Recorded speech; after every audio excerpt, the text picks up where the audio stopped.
हरिओम. लाओत्सेचा ताओबोध. योगदास श्री जयगणेश जोशी यांचे प्रवचन. बीजरूप ताओ. लाओत्से सांगतो की अनाकलनीय आणि गहन आहे, तरीही त्यातच सर्व आराखडा अदृश्य आहे. ताओ समजायला अवघड आणि प्राप्त व्हायला दुर्लभ असला तरी या विश्वातील तमाम वस्तुजगताची निर्मिती ताओमधूनच झालेली आहे. ताओ सर्वस्वाचे मूलभूत बीज आहे. या बीजातील आराखड्याप्रमाणे हे विश्व आणि त्यातील सर्व वस्तुजगत निर्माण झाले आहे, उत्क्रांत होत आहे आणि ताओमध्येच लय होत आहे. जेव्हा इमारत बांधायला घेतली जाते तेव्हा वास्तुशास्त्रज्ञ त्या इमारतीचा आराखडा तयार करतो. त्या आराखड्याप्रमाणे इमारत बांधली जाते. मानव ही कल्पना निसर्गापासून शिकला आहे. एक अगदी छोटेसे बीज असते. त्या बीजात संपूर्ण वृक्षाचा, त्याला कोंब फुटण्यापासून त्याची परिपूर्ण वाढ होईपर्यंतचा आराखडा असतो. त्या आराखड्याप्रमाणे त्या वृक्षाची वाढ होत जाते. अर्थातच योग्य प्रमाणात हवा, अन्न, पाणी त्याला मिळावे लागते. हे विश्व आणि त्यातील वस्तुजगत ताओचाच विस्तार आहे. ताओ म्हणजे परम ऊर्जा आहे. विश्व या वैश्विक ऊर्जेचा विस्तार आहे, पसारा आहे. येथील चल, अचल, सजीव, निर्जीव अशी सर्व रूपे आणि अरूपे या परम ऊर्जेमधून साकारलेली आहेत. त्यामुळे ताओमध्ये या विश्वातील घडामोडींचा आराखडा अगोदरच तयार असतो. त्याप्रमाणे सर्व काही घडत असते. त्यामुळे येथील प्रत्येक अगदी बारीक सारीक कृती ताओमध्ये नियोजित केलेली असते आणि ती त्याप्रमाणेच घडत असते. यामुळे आपण अनुभवतो की विश्वात एक परमप्रगत असे नियोजन आहे.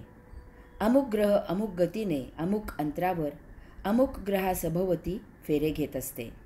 याचप्रमाणे प्रत्येक ग्रह, गोल तारे, धूमकेतू यांना त्यांचे भ्रमणक्षेत्र आणि भ्रमणकाळ नेमून दिलेला आहे. त्याप्रमाणे ते भ्रमण करत असतात. यात कधीही बदल होत नाही, कारण हे परम ताओचे परम नियोजन आहे. चल, अचल सजीवांचे शरीर पहा, कसे सुनियोजित आराखडा रेखून निर्माण केलेले आहे. त्यात 84 लक्ष प्रकारची विविधता आहे. मानवाने यंत्र शोधून काढले तर त्याला त्याचा किती अभिमान आणि अहंकार आहे. त्यात अनेक चुका असतात आणि यंत्रांचा वापर करून त्यात नित्य नियमित सुधारणा केली जाते. तरीही एखादे यंत्र हे अंतिम आहे, आता यात आणखी सुधारणा करण्याची आवश्यकता नाही असे मानव ठामपणे सांगू शकत नाही. ताओने विविध यंत्रे निर्माण केली आहेत आणि त्याचे आराखडे अंतिम आहेत, परम आहेत आणि म्हणून ताओ महान आहे.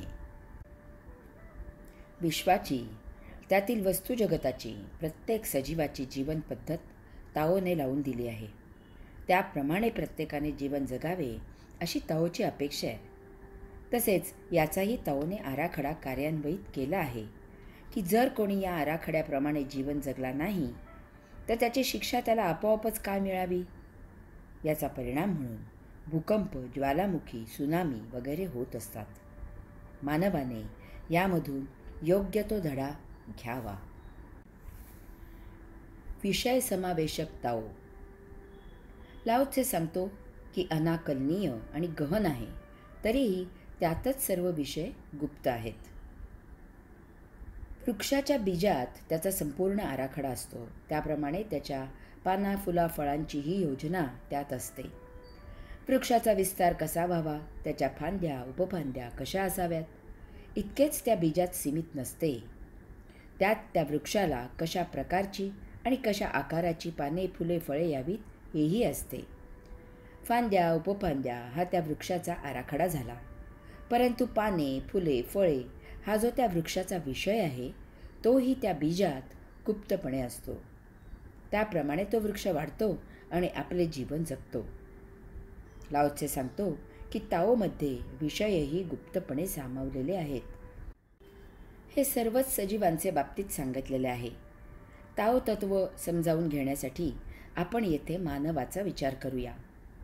मानवाचा जेव्हा जन्म होतो तेव्हा त्याने देह कसा धारण करावा, त्याने कोणत्या प्रदेशात जन्म घ्यावा, त्याने कोणत्या कुटुंबात जन्म घ्यावा, कोणत्या योनीत म्हणजे कोणत्या मातेच्या पोटी जन्म घ्यावा, इत्यादी सर्व काही अगोदरच ताओने ठरवलेले असते. यात फार फार महत्त्वाचे म्हणजे याचप्रमाणे ताओने हेही ठरवलेले असते की देहधारणा केल्यावर मानवाने कशा प्रकारे जीवन जगावे.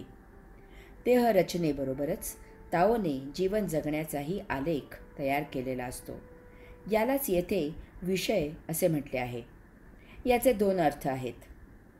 एक असे की जीवन जगताना मानवाने सहजच नैसर्गिकरित्या जसे जीवन समोर येते तसेच जगले पाहिजे.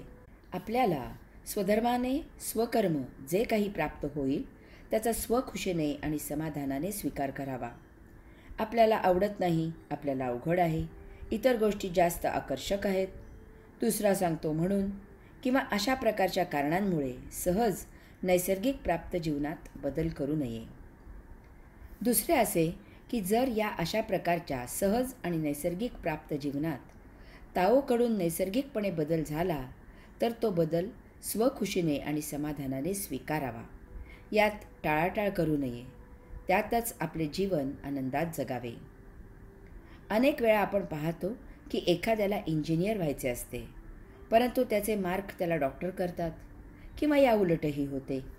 अशा वेळी स्वमताने अमुकच किंवा तमुकच होण्याचा खटाटोप करू नये. याचप्रमाणे डॉक्टर किंवा इंजिनियर झाल्यावर एखाद्याला नाटक सिनेमात अभिनय करावा लागतो, तबला किंवा संवादिनी वाजवावी लागते. तेच त्याचे जीवन होते. हा बदल ताओने केलेला असतो. त्याचा स्वखुशीने आणि समाधानाने स्वीकार करावा. ताओच्या आराखड्याप्रमाणे ताओला शरण असावे. ताओला अनुसरून जीवन जगल्यास आपले गतसंचित संपते आणि आपले जीवन महाआनंदी मुक्तानंदी होते. हरि ओम.